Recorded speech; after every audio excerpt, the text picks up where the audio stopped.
You ever have that mini heart attack when your key doesn't turn in your front door? Oh, absolutely. Like it's that sudden chilling jolt of panic where you jiggle the handle, you push a little harder, and for a split second, your brain just sort of short circuits.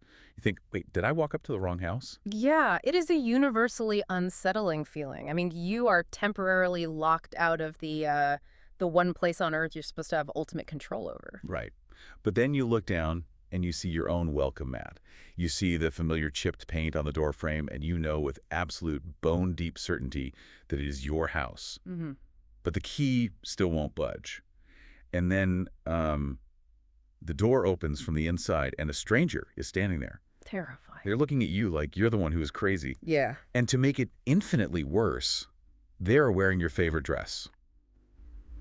I mean, you would think you were completely losing your grip on reality, right? It is the ultimate primal nightmare, the sudden, totally inexplicable erasure of your safe space, your identity, and really your reality. Yeah, and that is exactly the psychological trap Alice Feeney sets in her thriller, My Husband's Wife.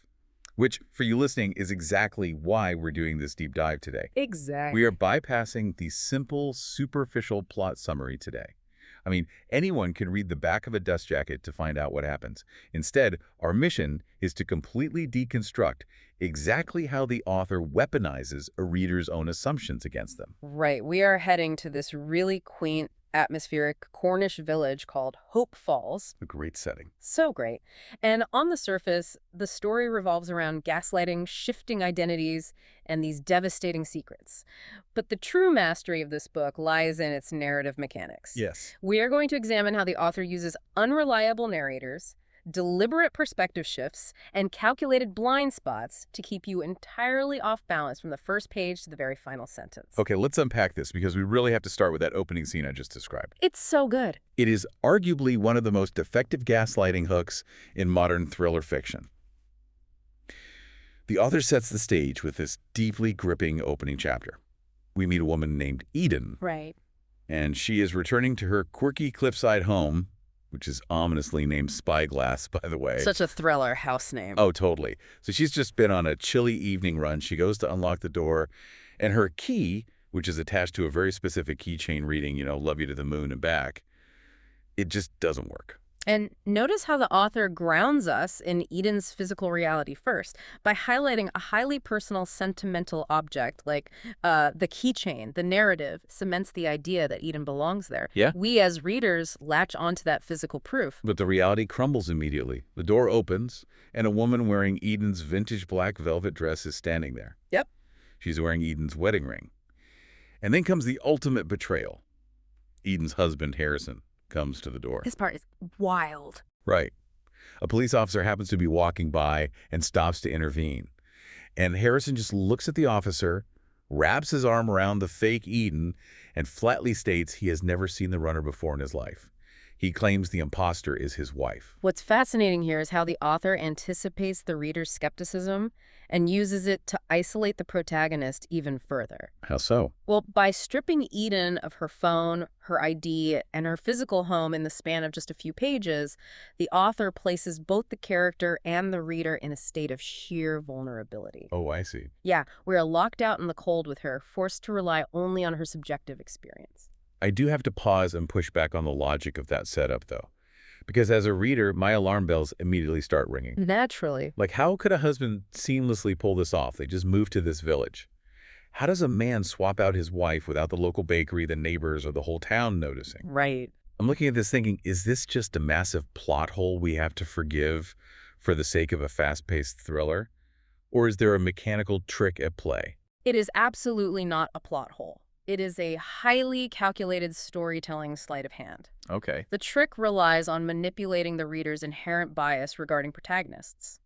We naturally assume that because we're following Eden's point of view, her reality is the baseline for the rest of the world. Right, because she's the main character. Exactly. But the village did know the imposter as Eden. Wait, how is that possible if they just moved there? So the imposter, this woman named Mary, had been pretending to be Eden to the villagers for weeks. Oh, wow. Yeah. While the real Eden was isolated inside the Spyglass house doing heavy renovations, sanding floors, painting walls, essentially cutting herself off from the outside world entirely. She wasn't going out. Right.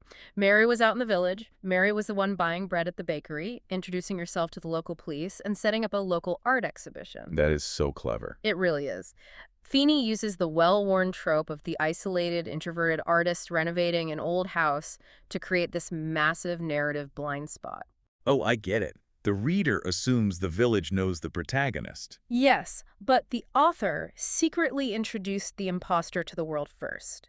That is just diabolical. Yeah. The author doesn't just lie to the reader. She lets the reader's own assumptions do the heavy lifting. Exactly. But, if Eden's husband has the entire town fooled and the police officer on the street believes the imposter, the only way the truth comes out is if an outsider starts digging. Right. So enter the detectives. Only, Feeney doesn't give us an objective hero to follow. And that is a crucial structural pivot. In a standard thriller or procedural, an investigator serves as the rater's proxy, right? Right, they're the ones solving it for us. Yes. They are the clear, objective lens through which we uncover the truth. They restore order to a chaotic situation. But not here. No, Feeney completely subverts this by making the detectives just as unreliable and messy as the suspects. Let's look at this secondary narrative thread because we have two investigators. Yep. First, there's DCI Olivia Bird. They call her Birdy. Yep. And she is a hardened, cynical detective who, bizarrely, recently inherited that very same house, Spyglass. Such a crazy coincidence. Yeah, she inherited it from a grandmother she didn't even know existed, a local legend who supposedly died twice. Right. Then we have Sergeant Luke Carter. He's a young, slightly naive local cop. And the messy connection here just destroys any illusion of professionalism. Oh, completely. Because Carter had a one-night stand with Birdy 6 months prior. Yep. On top of that, right before Eden goes missing, Carter was actively lusting after the fake Eden in the village. Right. He thought the fake Eden was the real one. Exactly. He was practically fantasizing about saving her from her supposedly terrible husband. Immediately, the objective lens is shattered. Totally. Both investigators are emotionally and in Carter's case, hormonally compromised. They are projecting their own desires and insecurities onto the investigation. Yeah. But the author layers on a much more profound complication with DCI Birdy. Oh, this is the element that feels almost adjacent to science fiction, and it totally threw me for a loop at first. It's a wild addition. Birdy knows she is dying. And she doesn't just know she's sick. She knows the exact date she is going to die. Right. This is all due to a tech company called Thanatos.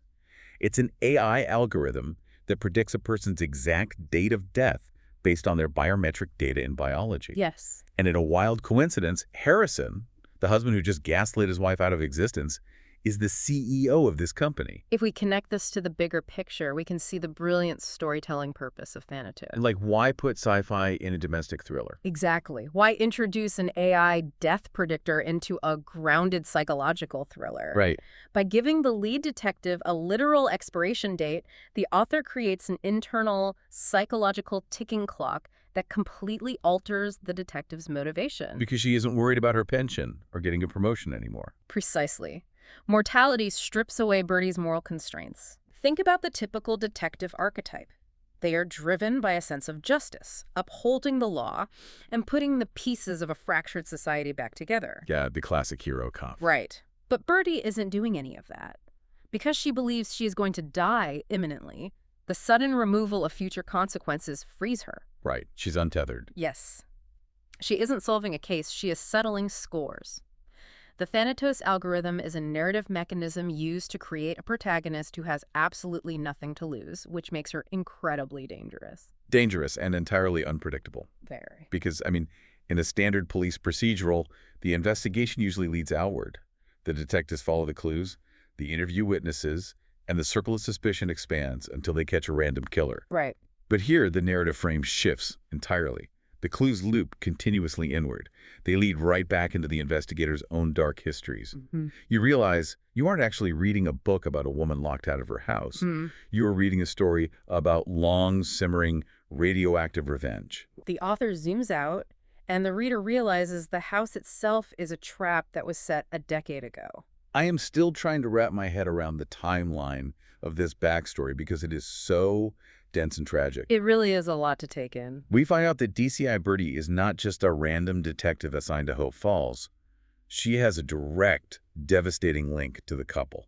The title of the book suddenly takes on a whole new layered meaning at this point. Oh, right. My husband's wife. Exactly. My husband's wife doesn't just refer to Eden and the imposter. It refers to a much deeper betrayal. Birdy is Harrison's first wife. So if Birdy was the first wife, how does Eden fit into that history? Was she, like, a coworker? A friend? Eden, the woman we saw locked out of the house in Chapter 1, the victim we have been desperately rooting for, was originally Birdy and Harrison's 21-year-old nanny. Oh, my gosh. And 10 years prior, Birdy's 8-year-old daughter, Gabriella, walked into a bedroom and caught Harrison and Eden having an affair. And Eden's reaction to being caught by a child is just pure sociopathic self-preservation. Yes, horrific. Right. Instead of apologizing or panicking, Eden pushes little Gabriella down a flight of stairs to silence her. Yep. But the cruelty doesn't stop there. Eden drags the injured, bleeding child outside into the driveway and stages a hit and run, timing it perfectly with Birdy driving home in the dark. Yeah. Eden manipulated the scene so flawlessly that Birdy truly believes she had accidentally run over her own daughter. The psychological weight of that reveal is staggering. From a storytelling perspective, it is an absolute masterstroke. It totally flips everything. Exactly. The author gives the victim of the opening chapter an unforgivable sin. Our empathy is immediately weaponized against us. We suddenly realize we have been aligning ourselves with a monster. And the fallout of that staged accident is horrific. Yeah. Gabriella survived, but she hasn't spoken a single word in 10 years. Right. She is trapped in an 8-year-old's mind, living in an expensive care facility called the Manor. And here's where it gets really interesting. Birdy goes to visit Gabriella at the Manor. And after a decade of complete, unbroken silence, Gabriella looks at her mother and whispers a nursery rhyme. Run, rabbit. Yes. Run, rabbit, run, run. Gives you chills. It does. And it is the catalyst for the entire plot. In that single whispered phrase, Birdy finally realizes that Eden is the architect of her daughter's destruction, not her. Wow. The guilt that has been crushing Birdy for a decade evaporates, and it's instantly replaced by this blinding need for retribution. I'm looking at Harrison's role in all of this, though, and I'm struggling with the math of the conspiracy. Okay, let's break it down. He is painted as this classic, narcissistic tech CEO. He manipulates everyone. He builds algorithms to predict death. He has this massive God complex. Right. As a reader, I am primed to view him as the ultimate mastermind. But his tech is about algorithms and predictable data. This gaslighting plot is incredibly messy and emotional. Is he actually the mastermind pulling the strings here, or is he out of his depth? That assumption makes perfect sense because of how tech CEOs are usually portrayed in fiction. Yeah. We expect them to be the clinical architects of every scheme, but Feeney uses that expectation to subvert his role. Harrison is neither the sole mastermind nor a simple pawn. What is he, then? He is a co-conspirator driven entirely by self-interest. To fully understand the trap, we have to break down the three-way alliance that orchestrated the gaslighting. Okay. It was Harrison, Birdy, and Mary the imposter. Wait, how does Mary the imposter fit into Birdy and Harrison's twisted family drama? Mary wasn't just a random woman from the village. She was Gabriella's carer at the manor. Oh. And she was also the woman who had been a caretaker for Birdy's grandmother for 20 years. Oh, wow. At Spyglass. Yes, living under the promise that she would inherit the property. When the grandmother died and left the house to Birdy instead, Mary was left with absolutely nothing. An unholy alliance forged out of sheer mutual benefit. Exactly. Their motives are distinct, but they align perfectly against one target. Right, they all want Eden gone. Harrison wanted to be rid of Eden, but he refused to go through a costly divorce because he didn't have a prenuptial agreement. He couldn't risk losing half of his precious company, Thanatos. Right. Mary wanted the cliffside house she felt she was owed for 2 decades of servitude. And Birdy wanted lethal revenge for the theft of her daughter's life and the destruction of her own sanity. But notice the method they chose. They didn't just hire a hitman to kill Eden. No, that would be too easy. Murder would have been too quick, too merciful. They wanted to systematically dismantle her sanity first. Yep. They wanted her to feel the exact loss of reality, identity, and safety that Birdy felt for 10 years. The author meticulously constructed a plot where the punishment mirrors the original crime. That is dark. They stole Eden's life piece by piece, just as Eden stole Birdy's life. Which brings us to the climax of the book. Because just when you, the listener, think you finally understand the shape of the puzzle. You think you have it all figured out. Right. You think, okay, Birdy, Harrison, and Mary gaslit Eden, drove her to the edge of madness, and forced her to jump off the cliffs of Hope Falls. But the narrative shifts one last time. It does. Feeney shows us that even the most perfectly engineered conspiracy can be derailed by human chaos. It is the collision of grand narrative arcs with mundane, unpredictable reality. Yeah. Algorithms and meticulously planned revenge plots cannot account for the sheer messiness of human emotion. What's up the final scene? A body is found washed up on the beach at Hope Falls. Right. It's faceless, completely smashed on the rocks. Everyone in the conspiracy naturally assumes their plan worked flawlessly. Eden finally cracked and jumped. Because that was the goal. Right. They even planned for the police investigation. They planted Mary's hairbrush at Spyglass so the police DNA swab wouldn't match the body on the beach. Right. They wanted Eden to just vanish into thin air, an unidentified Jane Doe. But the twist is, none of the conspirators actually pushed Eden. The killer had absolutely nothing to do with this grand Shakespearean plot of revenge. This raises an important question about how authors train readers to think, and how they use a concept we can call motive camouflage. Motive camouflage. Yes. As consumers of thrillers, we are trained to look at the characters with the loudest, most cinematic motives. Sure. We look at the arrogant tech CEO trying to protect his fortune. We look at the terminally ill, vengeful ex-wife with a police badge. Right, the obvious suspects. We look at the bitter imposter who wants a multi-million-dollar house.